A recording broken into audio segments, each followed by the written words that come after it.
Un bateau errant dans la brume, un équipage terrifié, un appel à l'aide désespéré, de terrifiants tentacules hérissés de dards s'abattant sur les infortunés et les emportant eux et leurs navires dans les tréfonds d'une eau sombre et glacée, voilà ce qui compose l'introduction du méconnu mais passionnant premier segment du téléfilm, Les Énigmes de l'Atlantide, ou Milo's Returns en VO, un téléfilm Disney qui n'est ni plus ni moins qu'une adaptation typiquement disneyienne des écrits du papa de Cthulhu, Howard Philip Lovecraft.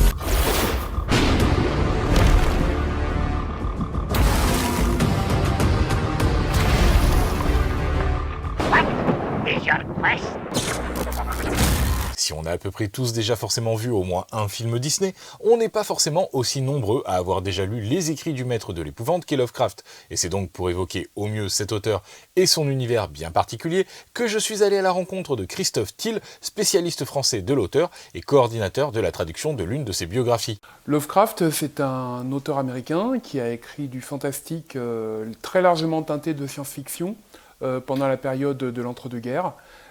Qui, on peut dire, a révolutionné le genre fantastique en introduisant justement ces aspects science-fictifs, des aspects extraterrestres, etc., et qui a construit une mythologie personnelle.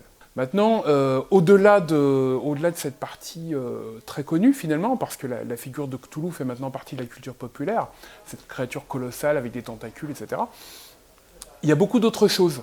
Il y a tout un tas de nouvelles fantastiques qui ne touchent pas directement à cette mythologie, mais qui portent toujours la marque de Lovecraft, hein, la marque de son auteur, c'est-à-dire quelqu'un dont le combat de toute sa vie a été de faire de la littérature fantastique horrifique une véritable forme d'art. Les sombres écrits de celui que l'on appelle encore aujourd'hui le Reclus de Providence et ses plus célèbres créations comme le tentaculaire Cthulhu ou son légendaire livre maudit le Necronomicon irriguent aujourd'hui toute une partie de la pop culture, mais n'ont jamais vraiment été adaptés tels quels par Disney.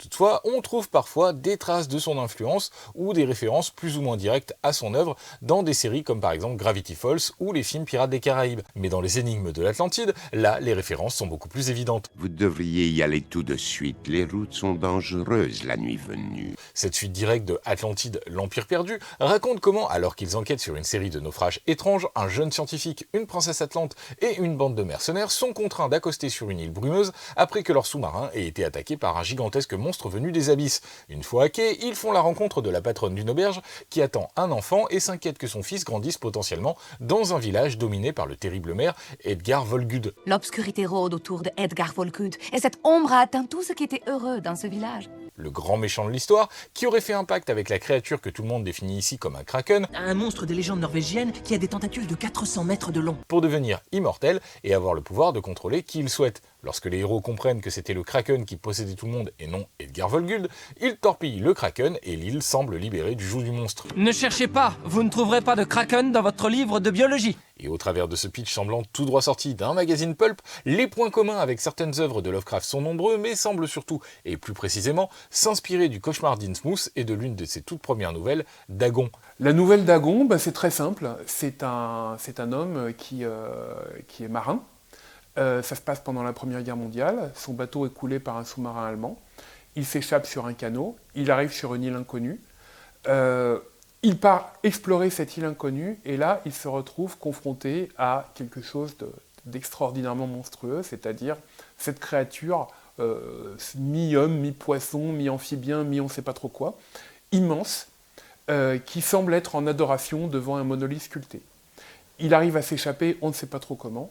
Il revient dans sa ville américaine d'origine, je ne sais plus, je crois que c'est San Francisco, je ne sais plus exactement.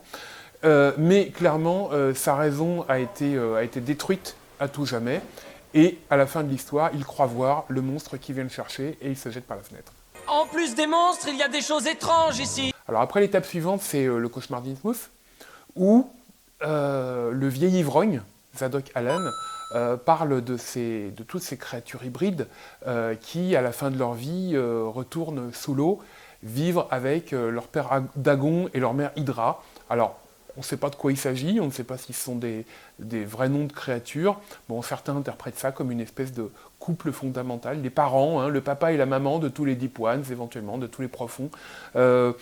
Bon, on peut dire aussi que ce sont leurs dieux, hein, que ce sont aussi des créatures mythiques. Ils ont le droit aussi d'avoir leur propre mythe. C'est pas clair, comme d'habitude chez Lovecraft, c'est pas explicité, c'est pas clair, et c'est très bien comme ça. Évidemment, ici on est chez Disney et on n'assiste donc pas au suicide final de l'un des personnages principaux, mais entre les séquences de villages désertiques dans la brume, le culte païen, l'entité aquatique et les séquences de suspense sous-marin, et même si l'ensemble relève plus de l'adaptation libre comme les studios ont déjà pu le faire jusque-là avec les Contes de Grimm ou les Mille et une nuits, l'aspect sombre du montage des énigmes de l'Atlantide a tout de même failli être bien plus prononcé, comme le laisse deviner un petit bonus présent sur le DVD et qui montre que l'équipe créative de l'animé s'était à l'origine bien fait plaisir avec une toute autre fin qu'il a même fallu couper pour rester dans les canons du divertissement Disney, et cette première fin prévue nous laissait entrevoir que la patronne de l'auberge rencontrée au début de l'histoire avait finalement mis au monde un enfant qui était en réalité le fils du monstre à qui elle promettait un avenir glorieux. Tu deviendras la personne la plus importante de la ville. Mais même sans cette scène coupée, le monstre reste l'une des vraies réussites du film, et au travers de celui que l'on présente et définit ici comme un simple kraken, Le kraken. Parfois appelé la pieuvre ou le poisson du diable. les énigmes de l'Atlantide arrivent à rendre accessibles et compréhensibles les enjeux entourant cette créature, qui pour le coup est moins une adaptation du Dagon aperçu dans les nouvelles qu'un gentil medley de certains des monstres les plus connus de Lovecraft, ceux que l'on appelle les grands anciens. Oui, les grands anciens, alors c'est effectivement les créatures qu'on trouve en arrière-plan d'un certain nombre de nouvelles qui sont parfois citées nommément. Hein, on a Cthulhu, on a Yog-Sothoth, etc.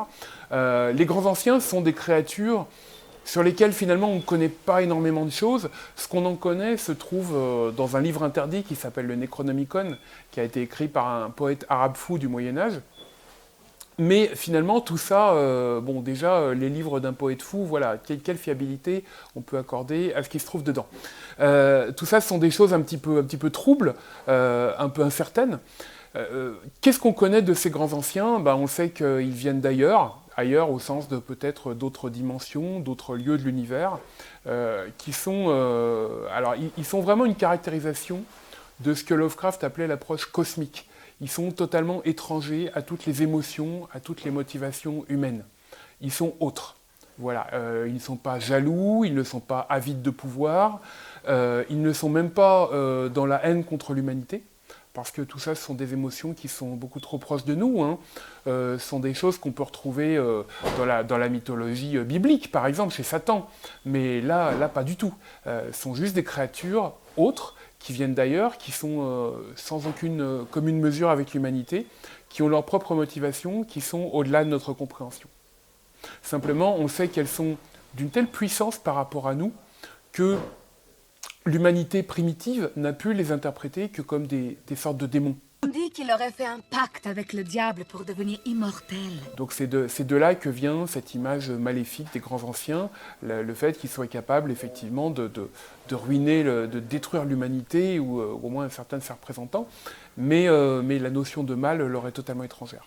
Cette adaptation des grands anciens est d'autant plus habile de la part des équipes de Disney qu'en s'inspirant en partie de la nouvelle Dagon, ils adaptent ici une histoire relativement indépendante du reste de la mythologie de Lovecraft. Oui, il a été écrit bien avant. Dagon, c'est une des premières nouvelles fantastiques que Lovecraft a vraiment eu envie de faire lire à ses amis et qu'il a surtout eu le courage de soumettre professionnellement. C'est une de ses premières nouvelles publiées dans Weird Tales, quand il a écrit à ce magazine en 1923, un magazine qui venait de se créer. Et ses amis l'ont poussé à soumettre quelques nouvelles, et Dagon faisait partie de ce lot. C'est détaché, c'est une référence que Lovecraft va piquer dans sa grande culture classique, sa grande culture des civilisations de l'Antiquité. C'était un grand amoureux de la civilisation romaine, mais il en connaissait un certain nombre d'autres, et qu'il a introduit, qu'il a saupoudré comme ça dans plusieurs histoires. Dans la nouvelle Dagon, Dagon est un nom. C'est celui d'un ancien dieu de l'Antiquité, un dieu phénicien, qui est à moitié humain, à moitié poisson. Ce monstre à tentacules géantes a dû engloutir toutes les réserves de poissons de cette région. Alors pourquoi est-il toujours là ? Ce qui est intéressant, c'est qu'à l'origine, c'est pas du tout un dieu poisson, c'est un dieu des moissons et des céréales, mais qui a été transformé au fur et à mesure que la société phénicienne évoluait vers le commerce maritime. Donc un dieu poisson, bien entendu, la créature qui fait son apparition dans cette nouvelle Dagon, On ne peut pas dire que ce soit le dieu Dagon phénicien qui fait son apparition. C'est un des représentants d'une civilisation sous-marine inconnue. En condensant et adaptant librement, mais surtout officieusement, l'œuvre de Lovecraft, il est amusant de constater qu'au final, les énigmes de l'Atlantide viennent régulièrement et habilement toucher à tout ce qui peut faire la substantifique moelle de certains des écrits de l'auteur, tout en les rendant accessibles à un jeune public, et viennent du coup rejoindre d'une certaine manière, et bien sûr toute proportion gardée, la liste des adaptations officieuses qui, de l'Antre de la Folie à The Mist en passant par Hellboy, ont réussi le pari de retranscrire l'essence de l'œuvre de l'auteur au-delà même de son texte. Et si vous avez apprécié cette plongée parmi les monstres marins, je ne peux évidemment que vous conseiller de découvrir le guide de Lovecraft écrit par Christophe Thiel, mais aussi de faire tout ce que l'on peut faire ici tant qu'on peut encore le faire, à savoir liker, commenter et énormément partager. N'hésitez pas non plus à aller faire un petit tour sur le Tipeee de Capsule Pop pour soutenir l'avenir de la chaîne, et d'ici là, et comme d'habitude, je vous dis un très grand merci et à très bientôt pour de toutes nouvelles vidéos.